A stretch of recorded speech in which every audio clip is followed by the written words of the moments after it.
meeting? Got it. Okay. We are 8 minutes till meeting time. We may want to stop recording till we officially start at noon. Oh, okay. Because it's going to be. Welcome, welcome, welcome, everybody. Thank you so much for coming to our very first Education EDU Fieldwork Community of Practice. My name is Renee Marshall, and I have been supporting our California community colleges for the past 16 years now, and I've served a variety of roles over the years. But as somebody who has taught the fieldwork class for 24 semesters of my life, I am thrilled that we're all here today. Of course, we're here under circumstances that we were not anticipating with COVID and whatnot and this global pandemic. But instead of looking at it as a negative or a deficit, we're going to look at this as a positive because it's been an opportunity for all of us to come together and to figure out what best practices we are going to include within our fieldwork classes, our EDU classes moving forward to make sure that we continue to have top-notch teacher preparation within the community college system. So thank you so much, everybody, for being here today. We're thrilled. I love that people are chiming in on the chat and introducing themselves. Please continue to do that. So I'd like to start off by introducing, we have a team of people that have been working together on this for a while now and planning what we're going to be doing over the next few weeks. But I want to start off by having our first two team leads introduce themselves, and then after that we will quickly have the rest of our group introduce themselves. So Megan, would you please introduce yourself? Sure. Hi, I'm Megan Kaplinski from Long Beach City College, and I get to coordinate our fieldwork program, Tomorrow's Teachers. And with my lovely colleague who's on the call, Melanie Levy, we get to teach our education classes. And I look forward to helping and assisting and getting these plans together. So thank you for having me. Thank you, Megan. Shannon, would you please introduce yourself to the team today? Hello, Shannon Turman, West Coast College Lemoore. I'm our education instructor and our team coordinator for all of the projects within our education program. I'm excited for today to be here and to get to hear from you all as well. Excellent. And then we have some other team members who have been actively working to create these meetings and this community of practice that we're coming together. Kathleen, could you please introduce yourself? Sure, Kathleen White, City College of San Francisco. I lead the Bay Region, San Francisco Bay Region's community of practice for teacher preparation and the regional joint venture. I'm also a board member of ACTEP, which is the teacher ed professional organization for California. Excellent. Thank you, Kathleen. Could we have Gina Peterson introduce herself, please? Good morning, everybody. I'm Gina Peterson. I am the program coordinator at College of the Canyons. I've been working on teacher preparation for the last 4 years, and it's exciting to be here and to work with all of you. Excellent. Thank you, Gina. And then we've got Mike, who actually, Michael is coming in remotely from a family vacation to be here. And, one thing we know about EDU people, we are hardcore. And so, Michael, would you please introduce yourself to everybody? Yes, I'm Michael Wickert from Southwestern College down in Chula Vista, California. But today I'm coming to you from a room in Big Bear. Oh. My family will be coming in quite soon, and they promise to be quiet. So I'll have my mic muted when they come in. So, and it's good to go vacationing with fellow teachers because we all understand that we even work during breaks. Yeah, everybody gets it. It's so true. Thanks so much, Mike. We appreciate you being here. And we have Kim, who is also in our group. Kim, would you introduce yourself, please? Which Kim? Kim Sakamoto? Oh, sorry. I'm sorry. Kim Barker. Okay. Really quickly, can I announce that if you are here, you're going to be getting an invite to the breakout room. Please do not accept it until we are ready to move forward. Perfect, Shannon. I was getting some private message about that, so thank you. I have some people that have joined. I'm gonna go back and tell them to return. Okay, excellent, excellent, excellent. Thank you, everybody, with your patience while we're working on technology issues. We always appreciate that. It looks like Kim's not on right now, but Kim is joining us from Antelope Valley College, and she will probably be on in just a moment. And she's been. I'm here. Oh, great! She's been. Kim, would you like to introduce yourself? Sure. Hi, I'm Kim Barker. I'm from Antelope Valley College, and I am a full-time faculty assistant professor. Excellent, excellent. Okay, Shannon and Megan, is there anybody I've forgotten to bring forward too? We're good. Okay, excellent. Then do you guys want to start us off then with pulling up the slides?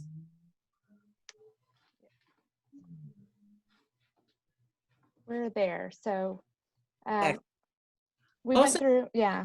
Everybody knows the format of what we're doing within this meeting today is we wanted to share some strategies with how some colleges have pivoted in terms of their fieldwork class, just to kind of get the ideas going and get the ideas flowing. And then we're going to break into breakout rooms where we're actually going to be talking about some very specific questions that we are curious in terms of like getting your feedback for. And then we'll come back together, do a group share out, share some resources, and then we will plan our next steps as a team.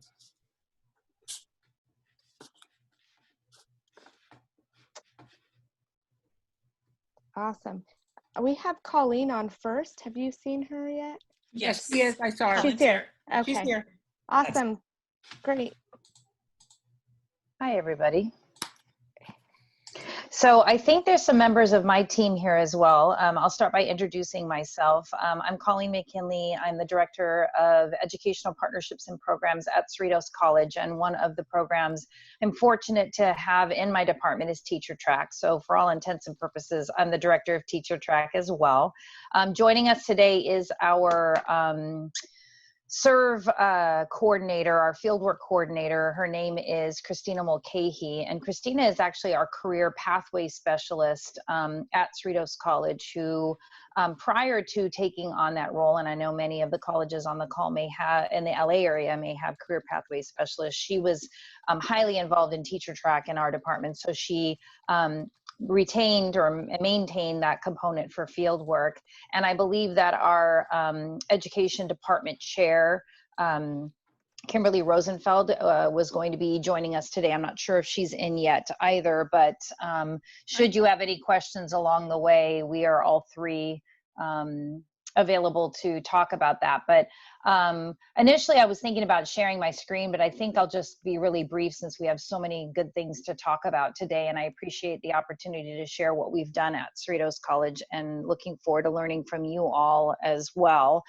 Teacher Track, we've been fortunate to have at Cerritos for 20 years. We just celebrated our 20th anniversary, and it was very hard to have to do that in these COVID times, right? And we had all kinds of special things planned for our recognition ceremony, but the program itself was, the original director, Sue Parsons, was a champion and one of the pioneers in teacher education at the community college level. And I was fortunate to have been one of her K-12 partners, and that's what brought me to Cerritos College. So I'm a teacher by trade, high school math teacher to start, and so it's been a great transition. And Teacher Track itself serves students in 4 different pathways. We have early childhood, elementary, secondary, as well as CTE. Field work, really the component we'll talk about today, is specific to our elementary pathway, although we do have an introduction to secondary education. That's a 1-unit course, and students do 10 hours of observation in a secondary classroom, and that's offered each spring, and there were students in that class when we had to switch our focus and move online. So our elementary pathway, Education 100, they do 10 hours of observation, and then Education 200 is the 45 hours of field work. And the program itself was based initially in complete alignment with Cal State Long Beach. Cal State Long Beach was developing their integrated teaching program at the same time of the state moving to class size reduction, and there was a huge need.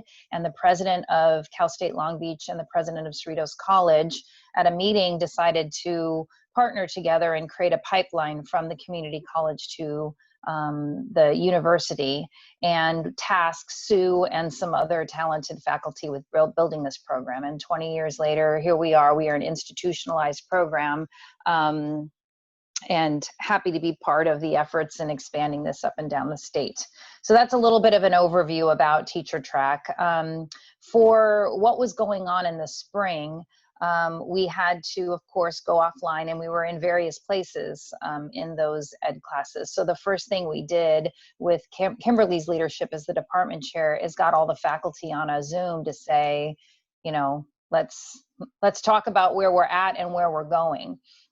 So of course, students were all in different places. Some had completed some field work, some had completed none of it. Many were waiting until their spring break, which had not happened yet because our spring break does not align with the K-12 spring breaks.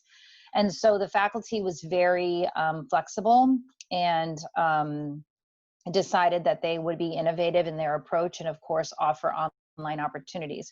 We did have 2 students in a special ed paid internship that they were doing that we have through a grant, and that teacher was willing to have those students continue with her online, but the faculty themselves were very concerned about doing those observations or working with K-12 teachers in an online format because they're learning how to teach, and it's difficult to present exemplars when the K-12 teachers themselves were thrown into a position of uncertainty and really uncomfortableness because they had not done this before. So we decided that students wouldn't complete those hours observing and helping K-12 teachers online, but rather we would look for those exemplars in videos, on YouTube, collectively together, try to find ways, because it was important for students to connect those teaching standards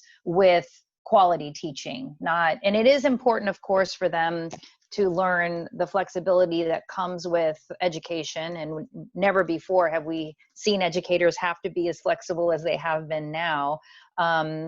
But essentially what that meant is whatever was documented in person was documented, and then we just had to document what was done virtually. And so on our fieldwork logs, we've made a little notation and came up collectively for a process to do that. That way, for years to come, if that fieldwork log came up, and not that COVID is going to be out of our minds anytime soon, but at least we could see, because it's hard to know in the future what implications this is going to be for a student who isn't going to be starting a credential program for, say, 5-6 years from now. So that's what the spring pivot was, is collectively working together, doing whatever it took to get the students through. And it was messy and it was ugly. And I have to give a shout out to our fieldwork coordinator and our ed chair, both for being, and our faculty. I'm not sure if any of our faculty were able to be here today. They were all invited as well, but they are all full-time elementary teachers and a full-time secondary teacher. And so we were asking them to shift their college classes as they were responding to what they were doing in the classroom as well. And really only through teamwork and a collective effort did that happen. So we finished the spring, students were able to complete the course. We also have students in dual enrollment who were in the middle of fieldwork as well. So for dual enrollment, this was the first year our ed classes our EDEL 100 class was offered online, and it gave us a unique opportunity to have high school pathway students enrolled in those classes under the guidance of their high school teacher. And because of the online environment, sometimes you aren't able to flow to class because there's not enough students, but when it's online, we were able to put 2 different high schools worth of students into one class. So we had Downey High School and an after-school program that consisted of Linwood, Paramount, and Bellflower together. And those students were going through EDEL 100 while their high school teachers were assisting them. And fortunately, their field work was done, because the high schools are a year-long pathway, but the dual enrollment component didn't happen until the spring. So the high school students were essentially done with their in-person field work. So we lucked out in that way. And fieldwork itself, this will be an interesting conversation as we continue this collaboration around how do we have high school students do fieldwork.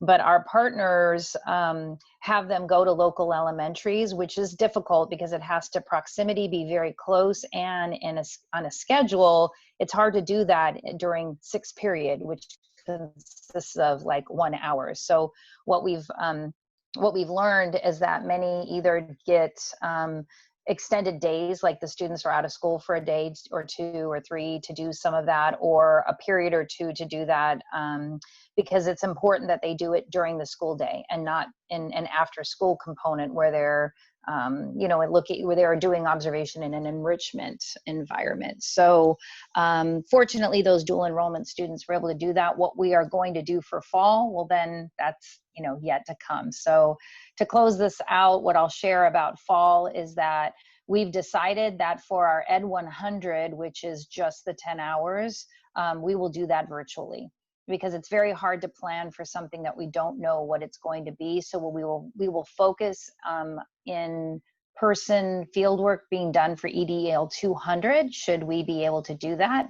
My hope is that even if school districts go back in some sort of a hybrid manner, if they are wanting and needing to limit the footprint on those campuses, it's going to be incredibly challenging for teachers, because now they're going to have students maybe at home and in person, and would welcome those fieldwork students who provide such great assistance during those 45 hours. So we're going to try to focus our efforts on placements for those students, but haven't really been able to make a 100% decision because, we don't know what fall has to come. So I'm interested to hear what everyone else's plans are as well, because then we can put that into our thinking. Because I think the hardest part of this whole thing is that you wonder, and then all of a sudden a decision's made, and then you have to quickly get in line and figure it out. And then the next thing you know, something else has changed, so you got to quickly try and change that. So it's a lot of waiting and anticipation and then mad scramble.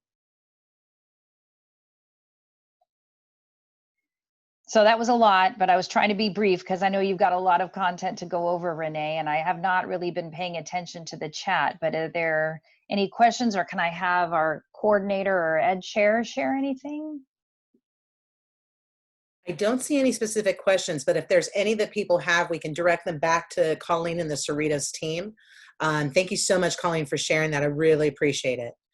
We do have some comments in the question and some in the chat right now about like video footage and things like that. Please know we are going to, it's hard to keep track of everything live. So what we will do is at the end of the meeting, we will download all of the chat, and then we will organize and categorize it and make sure we follow up with anybody who needs follow-ups.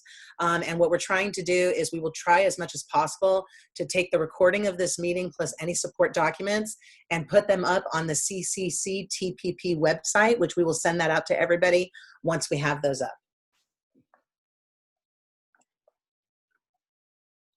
Okay, great. Can we go to the next slide, please?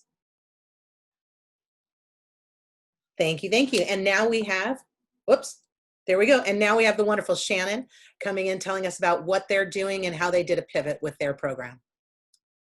Thank you. Sorry, I'm still assigning. Okay, so again, this came as such a shock, and we jumped in trying to figure out what we could do. I have had in the past a contract and an MOU with specific school districts, K-12 within our area, and I reached out to them right away. I called the lead HR person within the district to find out what we could do.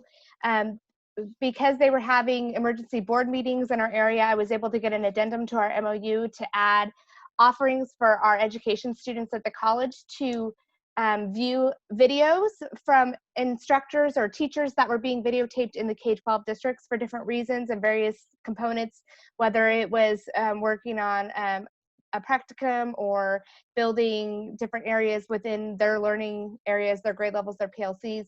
They were able to share a lot of those videos with us. So that's one of the areas that we started with right away.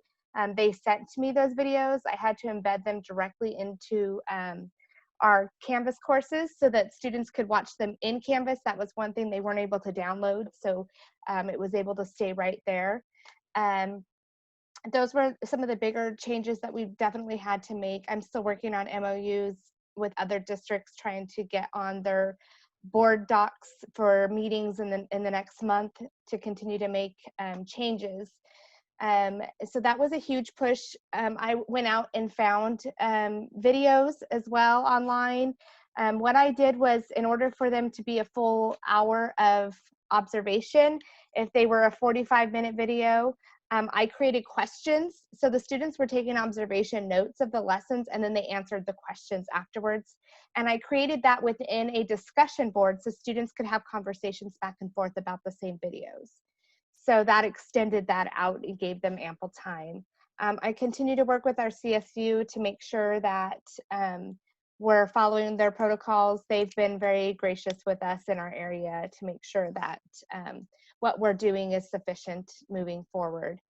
Some of the other things that we were able to do is my students that were already scheduled in classrooms, they were able to join Google Meets or Zoom sessions in their K-12 areas, you know, and that was a quick fix for some students.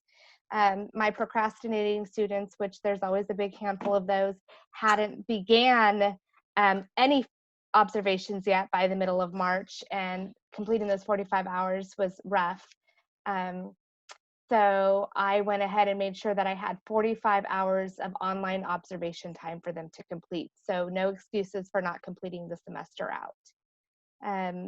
I think the biggest bang that you can do right now is work on a simple MOU, make sure that you're reaching out to the HR departments within the K-12 systems near you, and make sure that you continue to be a voice with them. Communication is key, and then collaboration. I've been working with the assistant superintendent of the lead school within our area, and as he's making changes or hearing changes and they're preparing, he's meeting with me often and helping with that. Our after-school program model in our area as well was another outlet. We tend to hire all of our own students, education students within the after-school programs in 2 of the main feeder areas of our area. So my students were able to utilize either some of their own hours as observation notes. They had questions that they'd fill out as a teacher within the after-school program system. I've been having to work with the CSUs. We did get that approved as part of their experience observation hours using after-school program. So again, it's just a lot of communication. So making sure that that's done. Within this link, we'll share this out again. The Google Doc that we have here is my MOU. It's very simple, very quick to fill out, and it's something that I've been using for a few years now. So if you don't have an MOU in place yet, it's a great beginning point for you all. You've been asked about MOUs in the chat box, so would you mind, are you able to pull it up so people can just get a visual of it from the link? Yes, and then also, it's so funny because Naomi made a comment about this, and it was right after I'd written myself a note. Would you mind sharing a couple sample MOU changes that might be happening right now? So like, for instance, what addendums are you doing, or the type of addendums you're doing in order to make sure that you're ready for fall? Thank you. Sure, thanks. So it's a very simple, this is my MOU that I'm using. I'm having a hard time scrolling because the faces are in the way. So very simple, like I said. This looked really nice in a Word document. I am not a Google person, so I'm sorry if the way that when I uploaded it into Google, it took me quite a while to get here. It doesn't look perfect.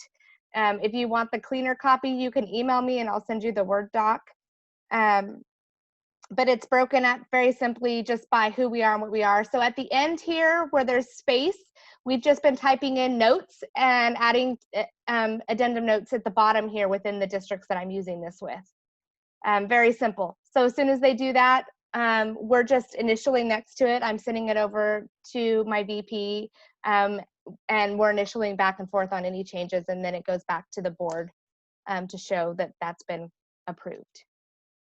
So that's all that I've had to do. I'm in the Central Valley, so we don't move too quickly with technology necessarily. So that's where we're at as far as an MOU. It's pretty simple. So I haven't checked the chat again. Renee, did I answer all the questions?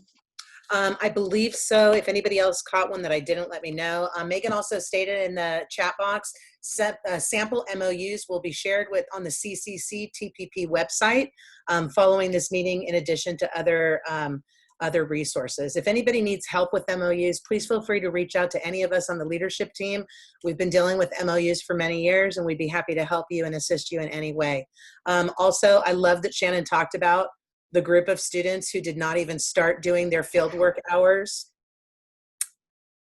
Yes, right. That happens. We have to be ready for those. And I just wanted to make sure I had like no excuses from them, right? So I gave them every opportunity to complete.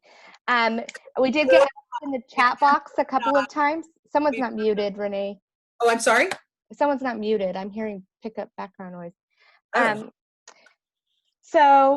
Oh, it's gone now. Okay, so if you have any questions regarding this, I do want to give a quick plug. My AAT degree is an OER degree, Open Educational Resources, and I am going to be sharing Jennifer Paris's Google Doc with you all later. She has a CC BY license on it, so we can share and add and grow with her. Fieldwork observation hours. She's already started it. We're going to share that at the end. But all of the courses within our pathway here, our student they're ZTC courses, so our students have zero textbook costs for all of these courses. So if you are also interested in that as you're preparing, and we're going to spend more time virtually online, I have a lot of great online resources that are OER. So that's another great extension for this. Excellent. It's a good direction to be going. If we're going to be redoing things anyways, let's move to OER and no textbook costs for our students. Excellent. Let's go on to our next speaker. I know the last time I was teaching EDU, I had a book I loved and I got rid of it because eventually they raised it to $200 a copy. And I didn't want my kids having to spend $200 for an EDU text because I knew it was only one of many they'd have. So thank you for doing that work. Fantastic. Now we've got Kathleen White coming in from San Francisco City College. Hello, everyone. Can you hear me? Yeah, okay. I don't see Jerica on yet. I've been texting her, but when I tell you what her workload is right now, you'll probably have tremendous sympathy for her. So I'm gonna go on. I'll be both myself and Jerica, unless she hops on, Jerica, and then please join me. So at City College of San Francisco, we've been doing dual enrollment, and we wanted to focus a bit on dual enrollment, specifically really for 18 years. We did it before there was actually an MOU about dual enrollment. We had a teacher academy that transferred students directly to City College during the school year, and then we had summer programming. So it is not out of the question for some of our students to earn up to 8 units in the summer, and some of them graduate with 12. I've actually had a student that graduated with 18. Don't ask me how she did that. She so far won the prize. Last summer, we had 275 students engaged in credit coursework. The average amount was 7 to 8 units that they were earning, and they had paid internships. Paid at $16.25 an hour for high school students. So this was a coveted summer job. They were placed with younger people, either in summer school or in related summer programs at school sites.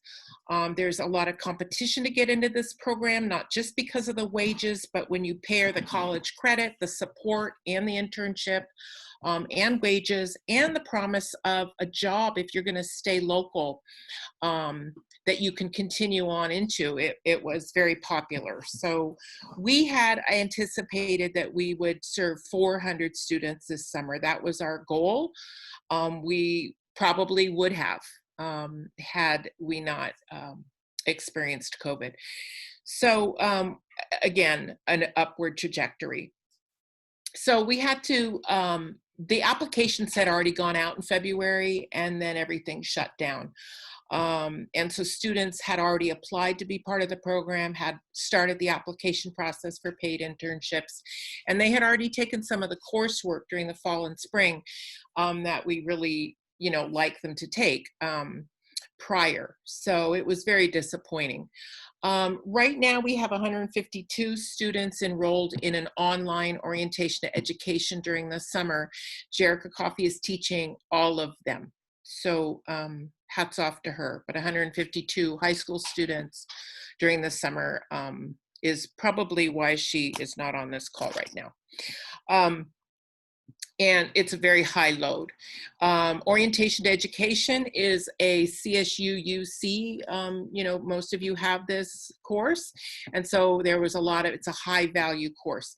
Typically we would offer a fieldwork course and then a content course. And then we pair that with some 1-unit courses on special ed, on substitute teaching, just some topical 1-unit courses. All of those were not possible because they were not online approved. So this was the one that was online approved. We also have a child development course that is online approved. And that's really the only menu we had for this teacher preparation pathway. It's kind of unfortunate. But you know, it's valuable. These are valuable courses. So I would say when it comes to, I do talk to Jerica quite often. I know that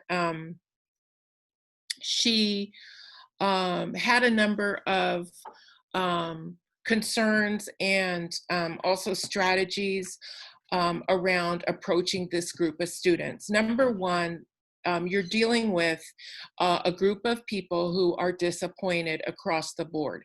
They did not have their graduation ceremonies.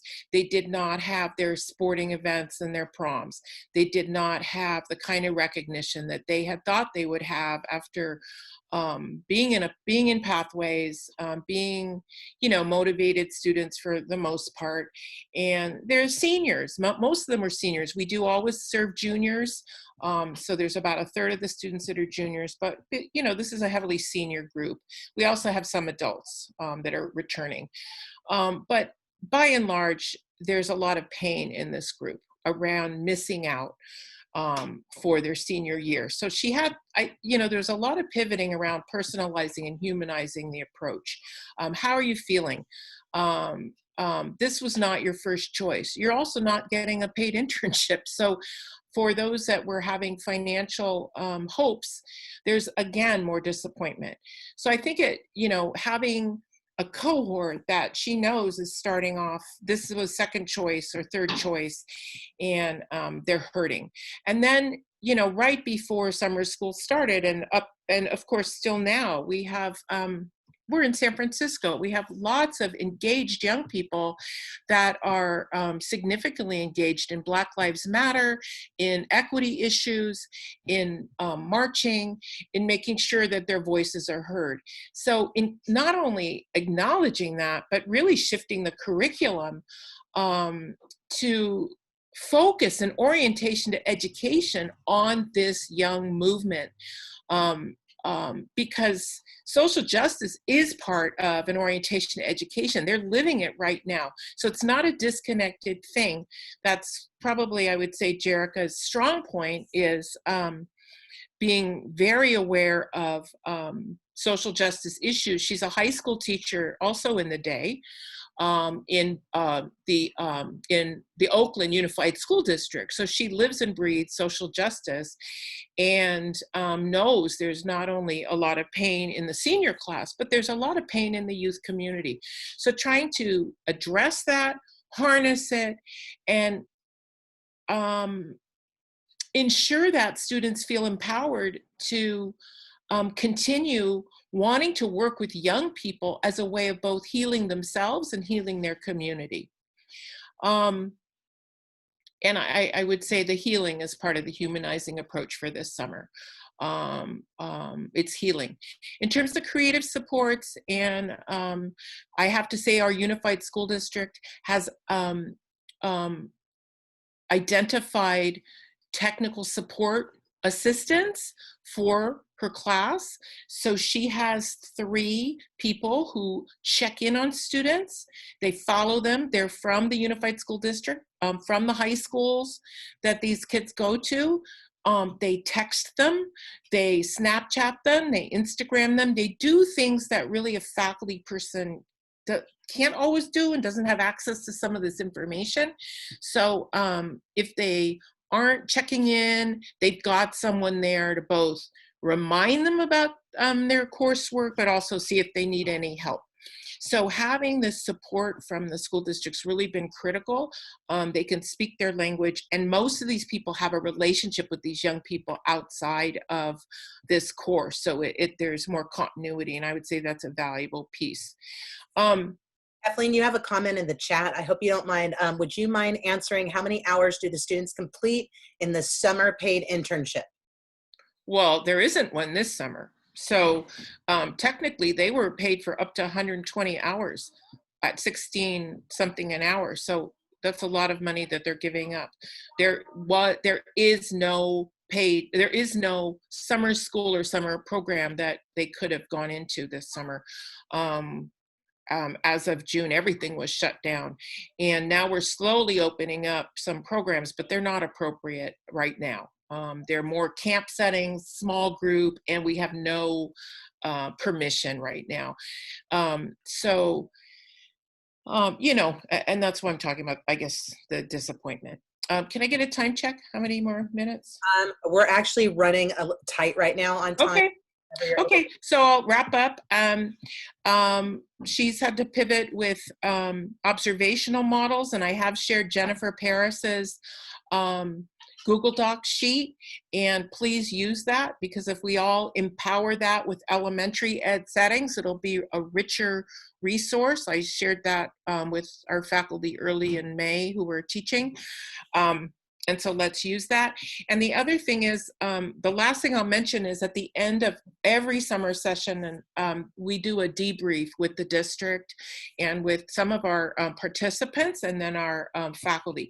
So, and the debrief and the evaluation helps us to do better next time. This one's going to be really dicey because, you know, it's not what we thought we would have, and we're probably going to debrief remotely, but we will be doing that. So thank you, and you can ask me questions in the chat. Wonderful. Thank you so much, Kathleen. And we encourage everybody to please be using the chat box, and please know we do have time allocated later in the meeting where we will have some discussion time. So let's go on to our next model of sample of how things are, how groups are pivoting.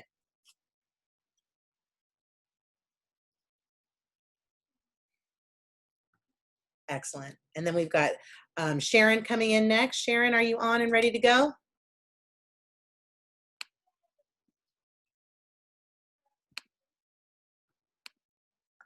Okay, I know she was here earlier. If you haven't had a chance to meet her, she's got one of the best dogs in the world. I love your dog. Wait, do you see me right now? Yes. Yes. Oh, yes. Okay, you see me, but I don't see you. I see Kathleen right now. Okay. Okay, which is fine because I don't really want to look at the screen anyway. So you see on this slide, it's kind of crowded, but I'm not going to sit and tell you everything we have because you can just go to the website and see the grids and all that. It's www.coastline.edu/teach.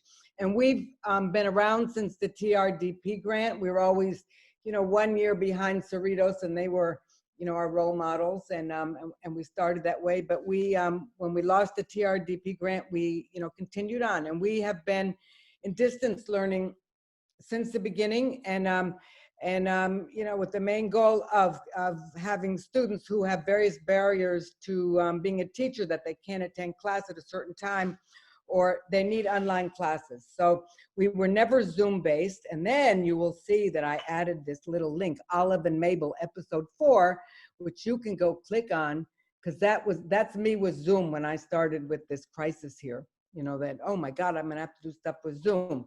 But our classes are not Zoom at all. And the biggest crisis came when, you know, when we knew we had to close, because number one, the schools, all our students from all the classes, they were placed in places, or they placed themselves. And then it came to be that they were told to leave. They didn't want outsiders in there. So we kind of took that and we worked together. We're all adjuncts, by the way, but we've been together a long time on alternative activities. So for the classes that only have the 10 hours, it's pretty easy because we like them to spread the hours out. So most of them, if it was a 10-hour fieldwork thing, they already had 5. So, you know, to give them 5 hours of alternative activities, we let them use movies, and they answered the same activity questions that they would in a real classroom. Education 200 is the one with 45 hours, became more complicated because it's strict. You can't have them do it in a high school. It's not in an after-school program. It has to be a public elementary school. So something has to give here, because we were told that, well, maybe the students could just take an incomplete, and that's just, it couldn't be. But we also have, as part of the course parameters, that you have to do 45 hours of, you can't pass the class without it. So what we did is that we started, you know, first I made a log, or, you know, a graph. How many hours did you complete before? You know, before we were shut down. And, you know, hopefully they had at least 18 hours, because I don't know what I was going to do if somebody procrastinated and hadn't started yet. But it has happened, because I have let people do that during spring break, but usually we like the hours spread out. But that seemed to work. So they had that document and they knew what was left. So in the beginning, we suggested that they go back to their classrooms and ask if they can help with their remote learning. A lot of them, you know, they were not receptive at all. And so we did come up with alternative activities. And so the alternative activities were using movies. And I had so many depressed students, I couldn't deal with watching some of these really boring, horrible, you know, YouTube things that, you know, clips that you don't know anyone. It's not funny. They're dry. They're not, they weren't working out. So I came up with a list of movies that are first run movies, and hopefully older, so they didn't have to pay for them. So, you know, Stand and Deliver, Mr. Holland's Opus, Freedom Writers, Dangerous Minds, even some of these, like there's this Hallmark series that has a bunch of classroom scenes and whatever it is. I started watching the Hallmark one with 7 seasons. Okay, so this is a bit much, but you know, you get these movies together, you go to the websites and you know, you find old teacher movies, and then you have them answer questions, you know, the climate compared to schools, the learning scouts, how did the teacher engage the students, all the questions that you might ask anyway. And so, you know, I kind of estimated the hours for that. And then they could do a case study from a character in the movie. And then it got to the point, the Wall Street Journal and every single newspaper was, you know, had articles and news stuff about how regular teachers were having a really hard time. The parents were having a really hard time. So I suggested to my students to please go back and ask if they can help. And so a lot of them, they did that, or they went into YMCA, opened up and had homework centers. Or, you know, I hate to say it, I know we're not supposed to be doing private schools, and this is elitist. I sent them to private schools that didn't miss a beat with Zoom, but they could use the help, because that's better than nothing. It's better, because I think the CSU said, oh, we'll waive the field work, and we didn't want it waived. So that's what we did. And, you know, everyone got through the semester. The thing is that the highlight for the last, I think I've been teaching Education 200 for 18 years, is that for the local people, you had to live, if you live more than an hour, you were exempt. And I have some from all over the state. The local people would meet at Coastline, and we would, you know, have an intro. They'd do a little presentation, and they'd have a midterm or a final exam. And they would say in the end, oh, that was the highlight of the semester, because we got to see who we're talking to, because those little postage stamps, you know, on the, you know, people looking so small, didn't really do it. And we couldn't do that this year. And that was very threatening, you know, for me it was, because that's the way I really got to know them, by having this. So that was our big adjustment. And now fast forward to fall, I don't know what's gonna be, because like all this, the schools, there's gonna be an adjustment factor. And I know that with Education 200, I negotiated with the union and with the administration that I'm gonna have no more than 30, knowing that I'm gonna lose a third of them at least, because they need another year to go through it. They can't do the field work, they can't do this. So I say, you know what, you better drop and take it again. And it's okay. And I might even give you credit for time served with some of this stuff. but you're not going to pass, and you need an A or B to have a count. But we have, you know, RSI, which is a certain kind of thing that the federal government wants, and communication, which is really, we have so much communication. They're mentoring classes that if they tell me I have to have more than 30 and then I lose some, or else the class not going to go or will go, it's going to be tough. And I'm having a dispute with them now because they raised it to 45, and it is a big dispute, because there's no way, after all the work they do, that you can, you know, you have to, I mean, one of the things they say is, oh, you answer us personally, you really read our stuff, but you can't do that if you have too many students. And so we may have an adjustment with this, and we'll have to see. And we've always had this exclusive, I mean, we're traditionally the distance learning provider, and that's been our claim to fame in our district.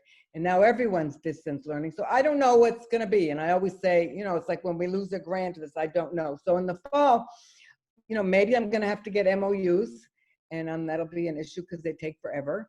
And maybe I won't have to get MOUs, but I'm going to encourage the Zoom to go help.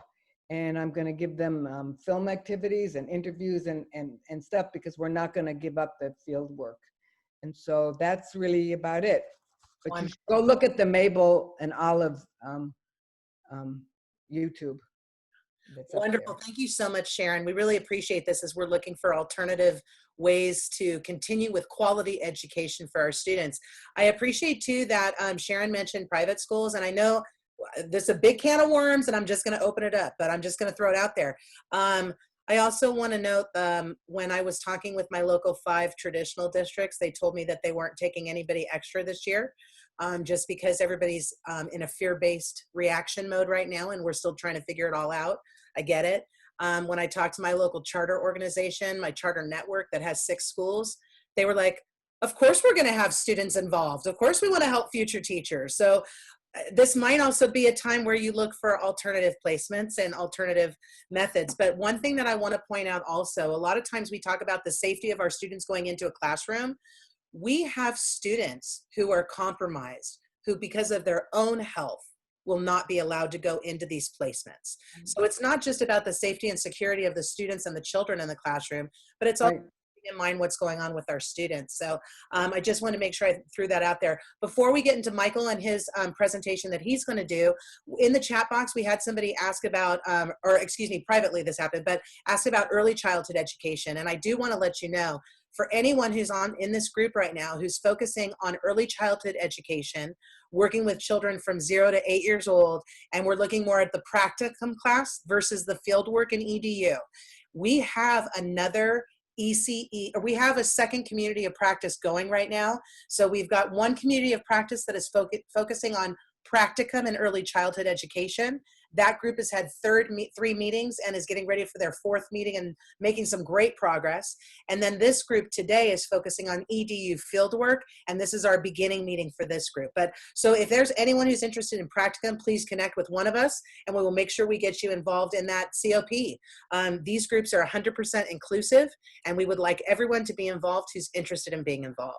So with that, let's go to Michael, and then after Michael, we're going to come back and go into some breakout discussions. Renee, can I mention one thing before Michael? Of course.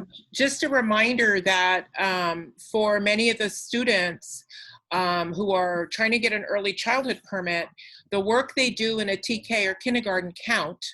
And there is a lot of overlap for our students who are not sure whether they want to go into early childhood, TK, kindergarten, or especially grades 1, 2, and 3. So my point was that these COPs are very inclusive, and our students most certainly may be deciding between the 2 sectors. I love that you said that, Kathleen. I think we'd all be rich right now if all of us had 5 cents for every time a student came and said, I don't know, I think I want to teach preschool or kindergarten. And you're like, okay, these are 2 different pathways, and let's get you on a path so you can do whichever one, you know? And so I appreciate you saying that. Absolutely. Okay, Michael, could we move to the next slide, Shannon? Thank you so much. I did forget to mention, I'm sorry, I have contracts too with our different schools that are charter schools and extended learning opportunities. So there is more options available, and it doesn't have to be necessarily an MOU. I'll find that contract and change some of the verbiage out so that it doesn't share information, and I'll add that as well to the CCC-TPP website. All right, so I'm Michael Wickert from Southwestern College down in Chula Vista. And since we are running a little bit behind, I'm going to keep this fairly brief so we can get into the breakout sessions. And then you can ask individual questions of me as you want to. So we're down in Chula Vista, which means we're right on the San Diego-Tijuana border. So one of our issues for field work and everything as we had to switch has really been our trans-border students has been a really big issue. And so that's something that we've had to work on. Currently, we have a certificate program, our AA and ADTs and all that stuff, but our local CSU does not want the ADTs. So, you know, all that stuff becomes a little, I see Sharon's reaction. I know, right? San Diego, so I know.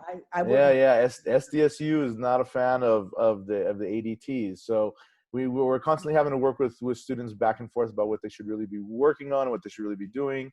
In addition, we're in a partnership with some of our partners are here. I see Lori Lawrence from Mesa College is on here, and she's part of the DeVeta program with us, which is a collaborative with San Diego State, San Diego Mesa, San Diego City, and Southwestern College to create, to develop more bilingual teachers. And then we're working on a partnership with San Diego State for their global campus. So we'll actually have a full 4-year program housed at Southwestern College. So that's our long-term goals, and that's what we're working at. So as far as the distance learning fieldwork model that happened when we had to just make this pivot, for us, we were just kind of caught off guard. I mean, we knew this was going to happen. I think we had a sense, but I'm sure this also happened with a lot of you out there too. It just kind of hit, and everybody went like, "Oh my goodness!" And I'm sure we all used much stronger language than that. But you know, we're like, "What are we going to do?" And fortunately, the CSUs, San Diego State and such, they said, you know, you can waive it. But we also had a lot of students who still wanted to continue. And so we tried to work with our local school districts and individual teachers to see how we could make that work. And for the students who were district employees, they had school district emails. So then they could go into the Teams, because our largest local district, Chula Vista Elementary School District, uses Teams and not Zoom. So they were able to go in and use Teams, but that was kind of clunky, and apparently they've really upgraded it in the last week. So that looks really interesting. And, you know, as they could possibly do it, I mean, once we switched over, they couldn't really work face-to-face with their teachers, but a lot of them did try to keep in contact with the teachers that they were working with. And then we also have a couple of our colleagues here, Carolyn O'Gorman Fasolari and Elizabeth Merton, who also teach the Ed 200 with us, and you might want to pop in and see what they were doing. And then Kathy Katowski from Cuyamaca College is on here also. When we get into the breakout rooms, you might want to kind of see what they were doing, because they were in the same boat that we were. So now for fall, we're trying to work with our 5 local districts, the charter schools, and also the San Diego County Office of Education. And we're trying to think outside of the box of where we can go into new and different directions outside of the traditional classroom, but still work with credentialed teachers.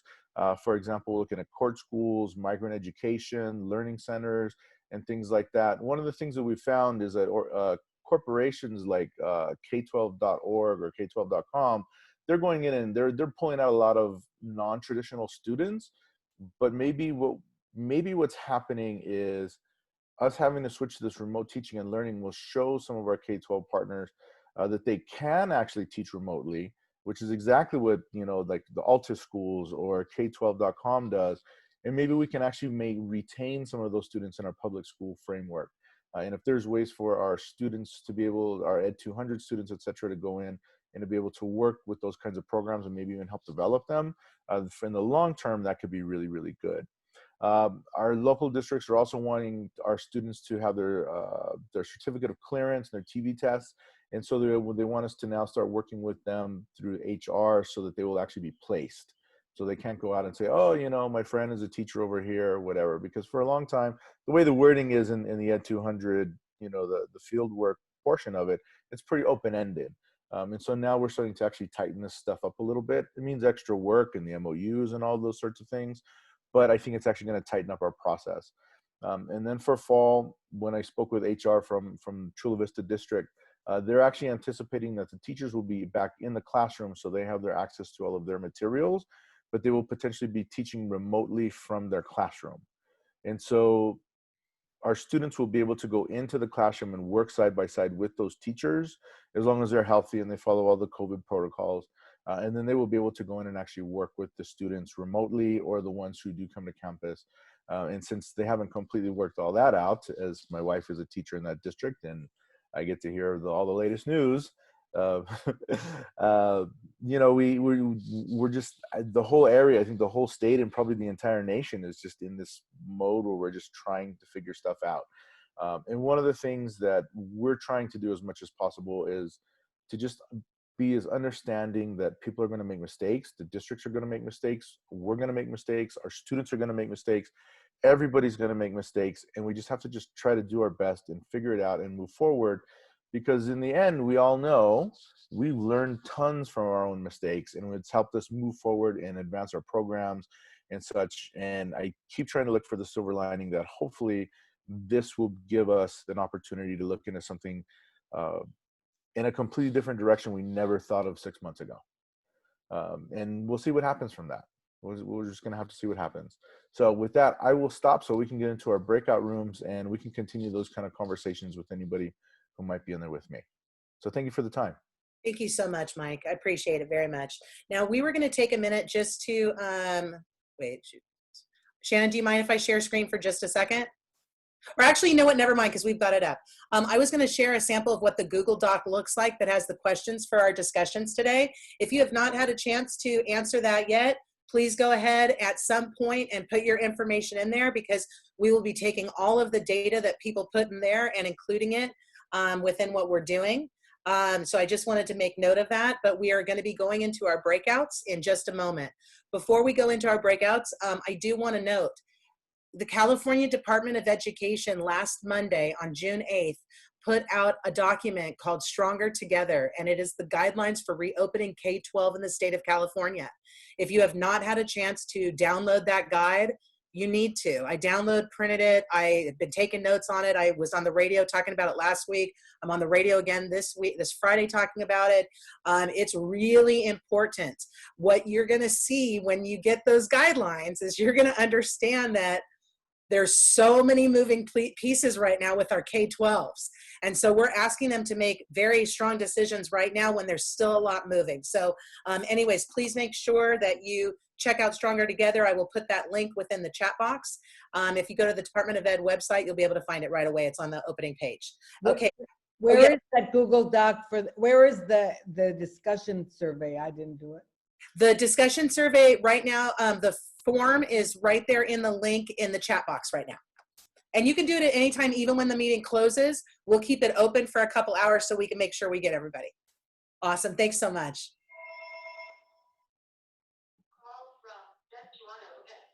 Okay, now Shannon, are we ready to go into our breakout groups? We are, they're all there. Excellent. We plan to talk for about 15 minutes and then come back and report as a group after? Yes.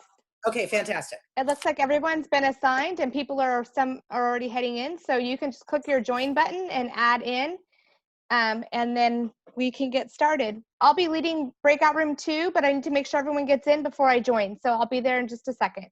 Okay, so I joined and left and now I don't see how to get back in. Okay, Sharon, let me find you.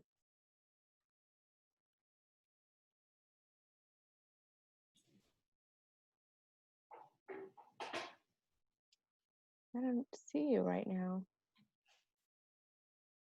Oh no. Yeah, there you are. Because it popped up as soon as I got into the meeting and now I'm not getting an invite. Me too. And I'm in the same situation. Okay, Yeah. let me find you. Thank you. Sharon, you got a new invite. Where do I see it? I don't see it. Where do you see this invite from Elizabeth? No, I don't see it. Is it underneath the Google Doc thing that's Let me stop share. Now, can you see anything more? Leave that. Join breakout room. There you go. Tracy Drellin also. I got kicked out of mine, so. Okay, and you're still not seeing one? No, I'm not. Okay. Now are you seeing one? Looking, hold on, let me minimize you guys. Not yet. Nope, not yet. Yeah, I don't have one either. At the bottom, there should be 3 dots that says more at the bottom of the meeting. If you click there, there should be breakout room and you might see it there. We're not. Got it. Okay. Oh, there we Okay. Okay, Doug, I'm working on it. Let me find you.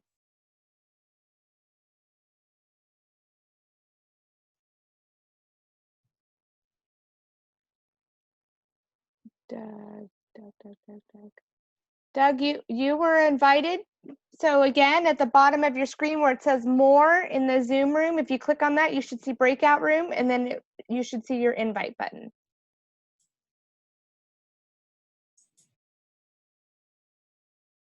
Patty, were you able to find your button? Oh, she found it. Annie, Claudine.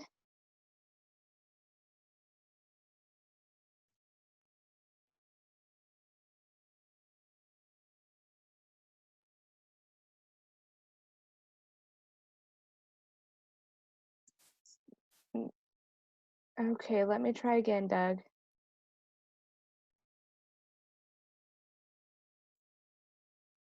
Do you see an invite now?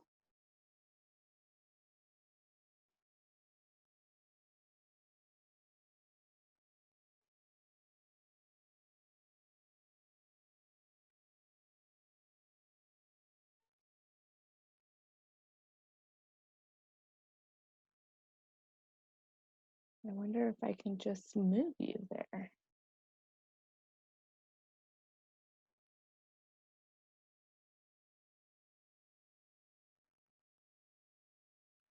Let me close.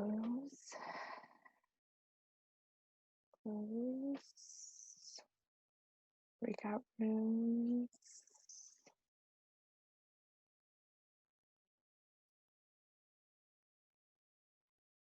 Well, we're getting there.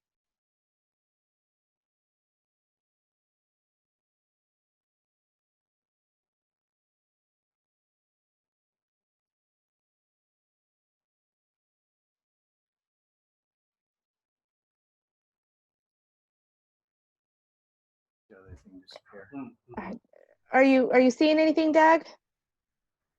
No. Okay. Do you have a bar at the bottom of your Zoom room that says more with 3 dots?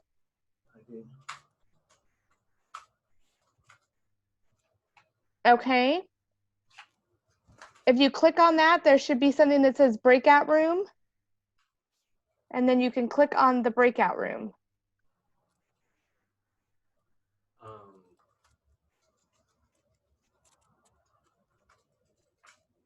Hey, Dave, you're not muted.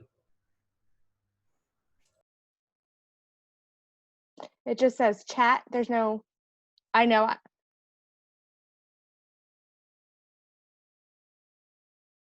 No.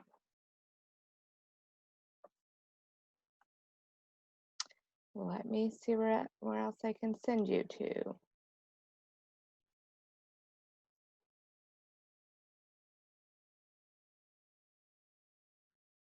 If you could, oh, I think he got it.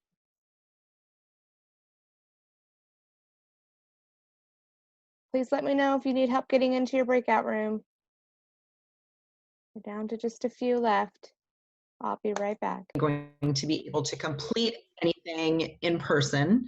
And, you know, we've been creative this last semester with options for how students can complete the field work. But I do believe that in person is a better experience. It's more realistic, right? And I think when you're actually doing, it's a lot different than watching. So those are my concerns just to start. Yeah, that's great. Did Shannon come in? I'm finally here. I still have like I'm gonna people. stop sharing and then we'll come back to It's okay. Those are your questions. You can leave it up if you want to. That's all we're Okay. going to type on. So Okay. I think, yeah. So again, just we're going to review those. Those are the questions that we write from that document, right? Yep. Okay. So any concerns? I heard Christina talking about face-to-face and in person. Yes. You know, that's what human nature was designed for. And it's so hard to really get those social interaction pieces for our kiddos without them being face-to-face to see how we work through different situations with students. It makes such a big difference. And classroom management, right? Because there's not really the same type of classroom management concerns when you're remote, and just the classroom environment and a sense of community, and you know how to foster that also as a teacher. For sure. You know what? I saw something, somebody I know who has a kid in kindergarten. This is what, you know, got me to get my students to go back and ask if they can come in. A kindergarten kid, so she's born in August. So I mean, she's the youngest in the class. And essentially she has to repeat kindergarten because they, you know, the teacher was thrown in there with a bunch of kids in Zoom, doesn't know how to use Zoom. No one had any help. And the fact that I think that when my students went back in, they really alleviated this because, you know, people couldn't hide out. They had to do the work. At first, you know, some of them would say, well, the teachers at union said they don't have to correct the work. Why should we do it? It's all just busy work. You know, that made it really realistic. And so, you know, before I was saying, oh, I can't keep track of this Zoom stuff and teachers don't know what they're doing. I better do something else as if I can think something better. But I'm wrong. I think that anything that they can do to help, if that's what the public schools are doing and they're going back to Zoom, then I think that we would do great, even if we have to teach our students Zoom how to do it, because that's what's going to be in the fall. Even if they go for, you know, hybrid or they go for half-time, it's going to be really complicated. But, you know, I was never a Zoom person. I don't even like Zoom. I can't see. But I was telling my students that I don't even want them. It's invasion of my privacy to see that I'm messy. I didn't do the dishes and I don't do a virtual background. But you know what? I sat there and I said, yes, I'm going to learn. I'm going to show them what to do. And my school wanted them to go through Canvas, which is a royal pain. I said, no, just go download the stupid app and do this and that. And I think that they were really happy with it because I had some freaked out students who were thinking they're not going to make this, you know. So I think that that's a watchword for the fall, and that we have to just chill, because I think the CSUs are going to say, okay, you can waive it, but you can't waive it, you know, because then in the end, if they take forever, you know, in 4 years or 3 years, mine work half the time and they take a long time, they're not going to have field work documents if they don't do it. My curriculum committee is going to say, what? How can they pass the course? They didn't do the field work. So I think it can be done, and I think the Zoom is great. Well, we had, I'm Kathy Boddicker from Pierce College. I am the only full-time faculty in education, and I teach all three courses are offered online. So fortunately, I was already in a good position when this happened, and I just had to convert my 2 live classes to the online format. And we had the TRDP grant also back in early 2000.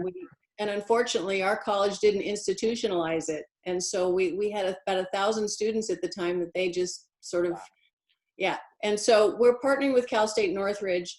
And I've been teaching these courses since I was with the grant to bring them over from Cal State Northridge.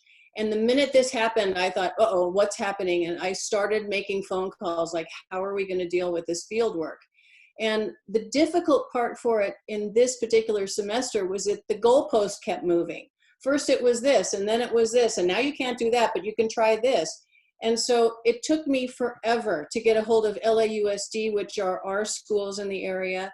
And eventually, not until probably a couple of weeks ago, I got a hold of the director of the credential program, because I figured go to the end position and figure out what are they going to take.